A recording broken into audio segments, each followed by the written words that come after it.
এমনও যুবক আছে দেখবেন এই 14ই ফেব্রুয়ারির আগে রাসূল কাটবে কিভাবে জানেন?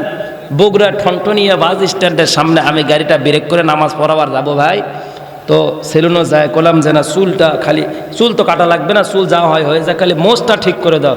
কারণ আমাদেরও কিছু কিছু মানুষ কি কয়, হুজুর মোষের পানি খাওয়া হারাম, অথচ আর হাতত এখনো বিড়ি আছেই।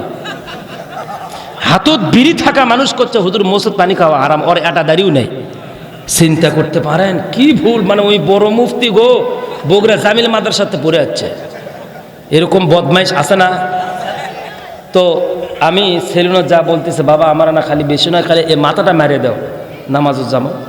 তো দেখি একটা বাচ্চা বসে আছে, মোটামুটি 20 বছর হয়নি এখনো, হ্যাংলা পাতলা স্যাংরা। তো করছে হুজুর এই স্যাংরা বসে আছে এটা। তা আমি বললাম বাবা তুমি না অল্প একটু পেছনে যাও, আমি খালি না মোষের মাথাটা দাঁড়িয়ে দিলে বাবা। তো করছে হুজুর তাহলে এটা কথা হলো কি, আপনি কিন্তু দোয়া করা লাগবে। তা আমি তো ঢেকি যেটি যাই সেটি বাড়াবা না, দোয়া করবো না বাবা। নাও ওই যেমনি চেয়ার উঠছে সভাপতি সাহেব, কি কমত এ তরাস করে একটা এরকম বাটি মাটি থপ করে পড়ে গেল। তা আমি এখন চিন্তা করে দেখলাম কে রে বাটি মাটি তোলো, ঘটনা কিরে। তখন দেখি ওর মাথার উপরে চুলগুলো চতুর্মুখে মিলে গেল, ঠিক দেখা গেল একটা পাগুর বা বট গাছের মতো। তো এই মোড়ে কানের উপরে লেখা আছে আর এই মোড়ে লিখছে ঘুরে যায় দেখি এস। তা আমি এখন চিন্তা করলাম, ওই যাই চুল কাটছেন সেলুনের করলাম যে ভাই এই চুল কি ভেকু দিয়ে কাটছেন নাকি? করছে না হুজুর ভেকু লয়, এটা এই স্টাইলই। তা আমি করলাম কেবা দোয়া পরে এই চুল আজ মোষ কাটমই না, আগে কয় এই আর এস লিখছু গে। করছে হুজুর 14ই ফেব্রুয়ারি সামনে, আজকে 12 তারিখ, ওই দিন স্বপ্নপুর বেড়াবার যাবো আমার খালাতো বোনক নিয়ে। এসতে আমি সাকিব আরতে রুজি না অক্সার আমার কোনো কিচ্ছু বুঝি না, খালি আপনি দোয়া করেন যেন সফল হই। তা আমি বললাম তুমি কি স্বপ্নপুর যা নফল নামাজ পড়বে, যে তোমার জন্য দোয়া করা লাগবে? আগে জানলে আপনাকে চেয়ারই ছেড়ে দিলাম না। হ্যাঁ ওর নিচের দিকে তাকে দেখি, হারে আল্লাহ সি সি সি সি আস্তাগফিরুল্লাহ। তা আমি বললাম বাবা তুমি যেটি যাও বেড়াবার যাও, অন্তত প্যান্টটা পাল্টে যায়। বলছে হুজুর কি সমস্যা কেন?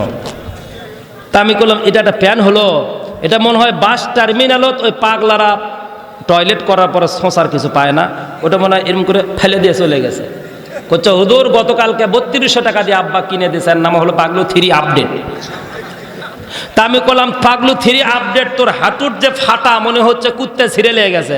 বিলাই চিন্তা করছে জায়গা নাই, যার কারণে তবিলের নিচে ছেঁচড়ে নিয়ে গেছে, খালি তবিলটা বেচছে। কথা কন ঠিক কিনা?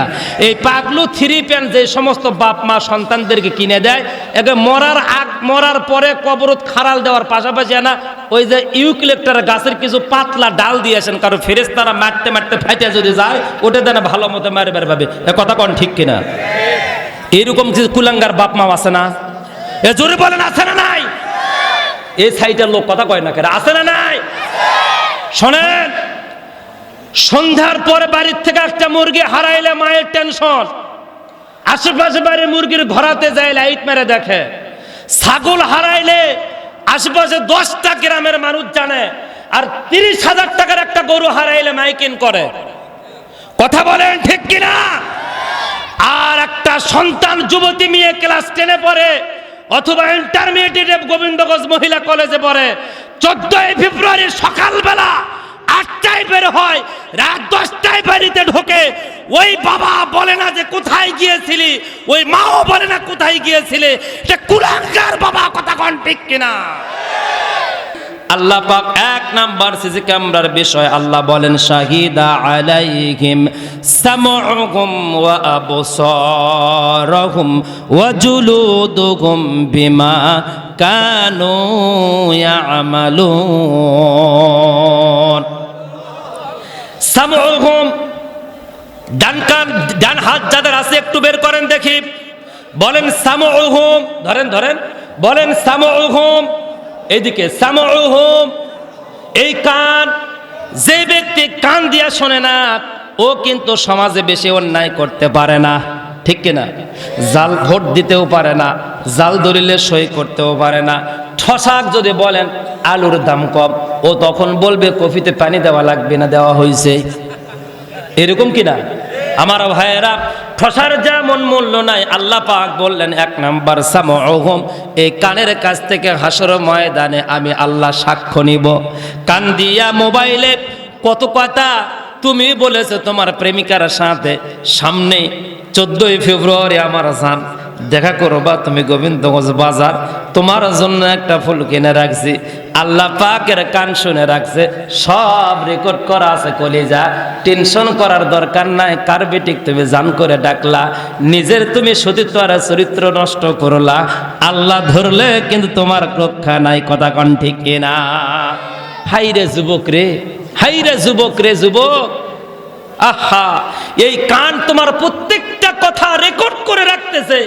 তুমি কি করে একটা পরনারীর সাথে তুমি কথা বলো, কি করে তুমি পড়াশোনা ফাঁকি দিয়ে, ক্লাস ফাঁকি দিয়ে, কোচিং আর প্রাইভেট ফাঁকি দিয়ে, টিউশনে ফাঁকি দিয়ে কি করে একজন পরের মেয়েকে নিয়ে ঘোরাফেরা করো, অথচ তোমার আব্বা রিক্সা চালায়া, ভ্যান চালায়া, আলু আর কফি লাগায়া তোমার টিউশন আর প্রাইভেট বিল তোমাকে দেয়। কথা কন ঠিক কিনা? তোমার মতো অকৃতজ্ঞ সন্তান জন্ম দেওয়ার চাইতে না দেওয়াই তোমার আব্বার জন্য ভালো ছিল। কথা কন ঠিক কিনা?